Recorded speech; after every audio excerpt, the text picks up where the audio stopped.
Welcome to my YouTube channel छोटी कहानी बड़ी सीख। सुखपुर नामक गांव में रत्नू नाम का एक नाई रहता था। वो गांव का बहुत पुराना नाई था और सभी लोग बाल कटवाने के लिए उसके पास ही आते थे। रत्नू का एक बेटा जग्गू था, जिसे अपने साथ काम पर लगाने के लिए दिन रात उससे मिन्नतें करता था। अरे बेटा, अब मैं बूढ़ा हो रहा हूँ, तुम्हें अब मेरा काम संभाल लेना चाहिए। तुम्हें कितनी बार समझाया है, एक नाई का बेटा नाई ही बनता है, राजा नहीं बन सकता। परंतु तुम्हारे भेजे में तो कोई बात ही नहीं जाती है। तुम मेरे साथ काम सीखना शुरू करोगे तभी तो दुकान संभाल पाओगे। नहीं नहीं, मुझे ये नाई का काम नहीं करना, मुझे ये काम बिल्कुल भी पसंद नहीं। अच्छा, एक नाई के बेटे होकर तुम ये सब बातें कर रहे हो। तुम्हें ये काम नहीं पसंद? तुम नाई नहीं बनोगे तो क्या राजा बनोगे? बाप बेटे में आए दिन यही खटपट चलती रहती, परंतु जग्गू किसी भी तरह से अपने बाप का काम संभालने के लिए तैयार नहीं था। वो हमेशा मन ही मन सोचता कि किस तरह वो इस काम से पीछा छुड़ाए। रोज की बहस से तंग आकर आखिर एक दिन जग्गू घर छोड़कर चला जाता है। जग्गू अपना गांव छोड़कर दूसरे गांव की तरफ चल देता है और मन ही मन सोचता है, मैं इस गांव को ही छोड़कर चला जाता हूँ। किसी दूसरे गांव में जाकर नई जिंदगी शुरू करूंगा, जहाँ मुझे कोई न जानता हो। वहाँ मैं किसी को नहीं बताऊंगा कि मैं एक नाई का बेटा हूँ। इस तरह चलते चलते जग्गू अपने गांव से काफी दूर एक अजनबी गांव में पहुंचता है। सामने उसे एक मंदिर दिखता है। जग्गू मंदिर के अंदर चला जाता है। मंदिर के पंडित जी उससे पूछते हैं, अरे बेटा, तुम क्या यहाँ नए आए हो? आज से पहले मैंने तुम्हें कभी नहीं देखा। जय पंडित जी, प्रणाम। मैं काफी दूर के एक गांव से यहाँ आया हूँ। मैं इस गांव में किसी को नहीं जानता। क्या मैं आपके मंदिर में विश्राम कर सकता हूँ? बेटा, तुम कहाँ से आए हो और तुम्हारे पिताजी क्या काम करते हैं? अपने बारे में कुछ बताओ। पंडित जी का सवाल सुनकर जग्गू सोच में पड़ जाता है कि अब क्या बोले। सच तो नहीं बता सकता था। जी पंडित जी, मेरे पिताजी रत्नू नाथ शर्मा अपने गांव के जाने माने पंडित हैं और मेरा नाम जग्गू शर्मा है।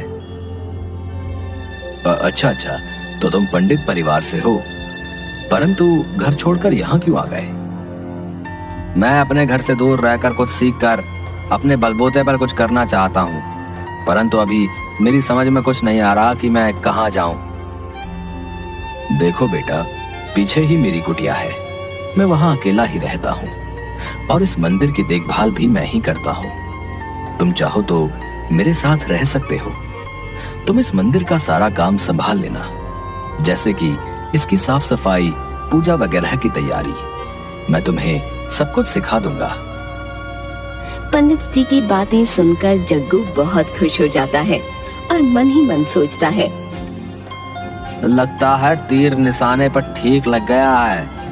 इस पंडित को कोई शक नहीं हुआ और ये मुझे भी पंडित ही समझ रहा है। बस फिर क्या था, अगले ही दिन जग्गू ने अपना भेष बदलकर पंडितों जैसा कर लिया। सिर पर चोटी, धोती कुर्ता और माथे पर तिलक और गले में माला। पंडित जी के साथ मंदिर में काम करने की वजह से सभी लोग उसे पंडित ही मानने लगे और वो भी पंडित जी के साथ रहते रहते पूजा की सारी विधियां, मंत्र उच्चारण, आरतियां सब सीख गया। अब पूरा गांव उसे पंडित जग्गू शर्मा के नाम से जानने लगा और उसका जीवन मजे में कटने लगा। उसी गांव के एक सेठ पंडित दीनदयाल शर्मा गांव के सबसे अमीर व्यक्ति थे, परंतु उनकी शादी नहीं हुई थी, जिस कारण उनका इस दुनिया में कोई नहीं था। अरे पंडित जी, परसों हमारे घर में हवन और पूजा है, आपको याद है ना? पूरी तैयारी कर लीजिएगा और समय पर पधार जाइएगा। है जी सेठ जी, मुझे अच्छी तरह याद है। आप हर साल ये हवन और पूजा करवाते हैं और गरीबों में दान बांटते हैं। आप चिंता न करें, मैं सब तैयारी के साथ पहुंच जाऊंगा। पंडित जी जग्गू से कहते हैं, जग्गू, परसों सुबह सेठ जी के यहाँ हवन है। वो हर साल ये हवन और पूजा करवाते हैं। तुम्हें सामान की लिस्ट दे दूंगा। सारा सामान कल ही खरीद कर मंदिर में रख देना। परसों सुबह जल्दी ही हमें उनकी हवेली पर जाना है। नियमित समय पर पंडित जी और जग्गू सेठ जी की हवेली पर पहुंच जाते हैं। इतनी विशाल हवेली देखकर जग्गू हैरान रह जाता है और सोचने लगता है, इतनी बड़ी हवेली, वाह, ये तो बहुत पैसे वाले सेठ जी लग रहे हैं। लगता है खूब माल मिलेगा। पंडित जी और जग्गू सेठ के यहाँ बहुत अच्छे से पूजा और हवन संपन्न करते हैं। जग्गू को इतनी निष्ठा से पूजा और सभी कार्य करते देख सेठ जी पंडित जी से पूछते हैं, ये लड़का कौन है? पहले तो इसे कभी नहीं देखा। हाँ सेठ जी, कुछ ही दिन पहले ये मेरे पास आया है। पंडित घराने से ही है। इसके पिता भी अपने गांव के पंडित हैं। बहुत ईमानदार और मेहनती लड़का है। जग्गू को जब पता चलता है कि सेठ जी का इस दुनिया में कोई भी नहीं है, उसके दिमाग में एक तरकीब आती है। किसी भी तरह ये सेठ जी को बातों में फंसाकर इनके घर में अपनी जगह बनानी होगी। क्योंकि जग्गू काफी चालाक किस्म का लड़का था, वो सेठ जी के यहाँ आना जाना शुरू कर देता है। किसी भी बहाने से वो अक्सर सेठ जी के यहाँ आता और उनसे ऐसी मीठी मीठी बातें बनाता कि कुछ ही दिनों में सेठ जी उसे बहुत पसंद करने लगे।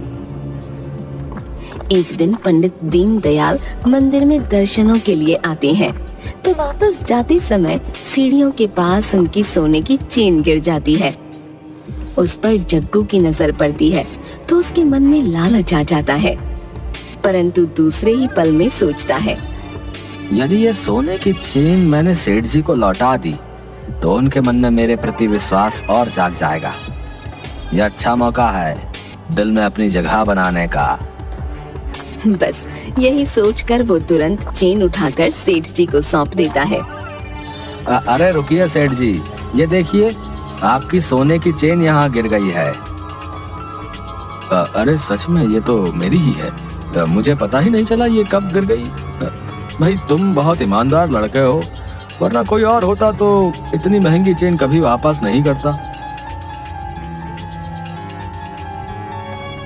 कुछ दिनों के बाद जग्गू मन ही मन एक प्लान बनाता है और एक व्यक्ति को 500 रुपए देकर कहता है, देखो तुम्हें मेरा एक छोटा सा काम करना है। पंडित दीनदयाल रोजाना सुबह मंदिर आते हैं। उस समय उनके साथ कोई नहीं होता, तो जब वो मंदिर से निकले थोड़ी दूर जाने पर उन्हें रास्ते में रोककर उनसे उनका बटुआ छीन लेना। तभी मैं वहां आ जाऊंगा और तुमसे लड़ने लग जाऊंगा। तुम मुझे नकली मुक्के और लात मारना, बदले में मैं भी तुम्हें मारूंगा और तुम वहां से भाग जाना। अगले दिन पंडित दीनदयाल जब मंदिर से निकलते हैं, तय समय के अनुसार वो गुंडा वहां आता है और वही करता है जो जग्गू ने कहा।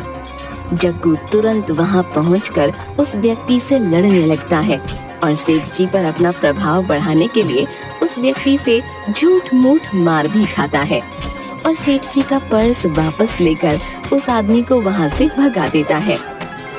बस इस घटना के बाद तो सेठ जी के मन में जग्गू के प्रति बहुत प्यार और विश्वास जाग जाता है और वे उसे पसंद करने लगते हैं। अगर आज ये लड़का न होता तो न जाने क्या होता। भला हो इसका। पंडित दीनदयाल शर्मा एक दिन मंदिर के पंडित जी को अपने पास बुलाते हैं और उनसे कहते हैं, देखिए पंडित जी, मैं आपसे एक बात कहना चाहता हूँ। मुझे ये लड़का जग्गू बहुत ही पसंद है। ये काफी ईमानदार और अच्छा लड़का है और फिर पंडित परिवार से भी है। मैं तो अब बूढ़ा हो रहा हूँ, मेरा कोई वारिस नहीं है। मैं सोच रहा हूँ कि क्यों ना इस जग्गू शर्मा को गोद ले लूं और इसे अपना बेटा बना लूं। ये बात सुनकर पंडित जी हैरान हो जाते हैं, परंतु खुश भी होते हैं। अरे सेठ जी, लड़का तो सच में हीरा है, हीरा। यदि आप इसे अपनी शरण में ले लें तो इसका जीवन सुधर जाएगा। पंडित जी वापस मंदिर में जाकर ये खुशखबरी जग्गू को सुनाते हैं। अरे जग्गू, तुम्हारी तो लॉटरी निकल आई। तुम्हारे लिए बहुत बड़ी खुशखबरी है। अरे ऐसा क्या हो गया पंडित जी, आप इतने खुश क्यों नजर आ रहे हैं? अरे तुम सुनोगे तो तुम भी खुश हो जाओगे।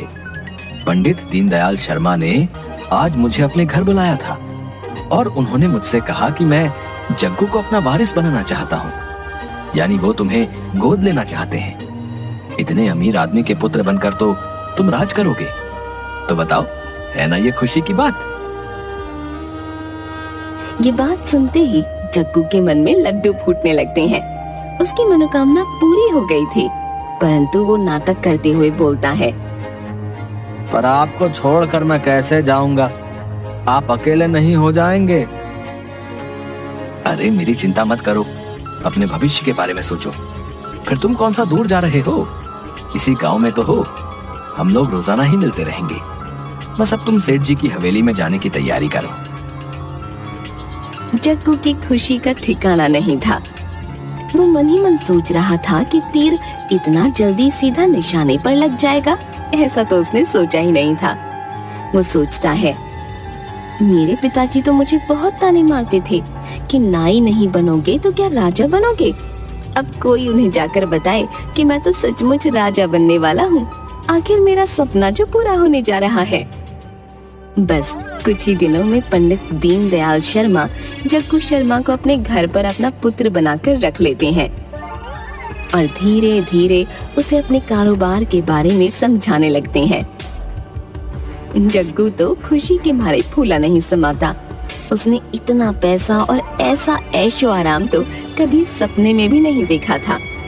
वो खूब ठाठ से रहने और खाने पीने लगता है और नौकरों पर हुक्म चलाने लगता है। वो सेठ जी के काम में कोई दिलचस्पी नहीं दिखाता और सारा दिन नौकरों पर हुक्म चलाता, खाता पीता और आराम करता। जग्गू की जिंदगी बहुत ऐशो आराम से गुजरने लगी। वो सचमुच में भूल जाता है कि वो असल में है कौन। सेठ जी जग्गू से कहते हैं, जग्गू बेटा, आज दूर गांव से 3-4 व्यापारी आ रहे हैं।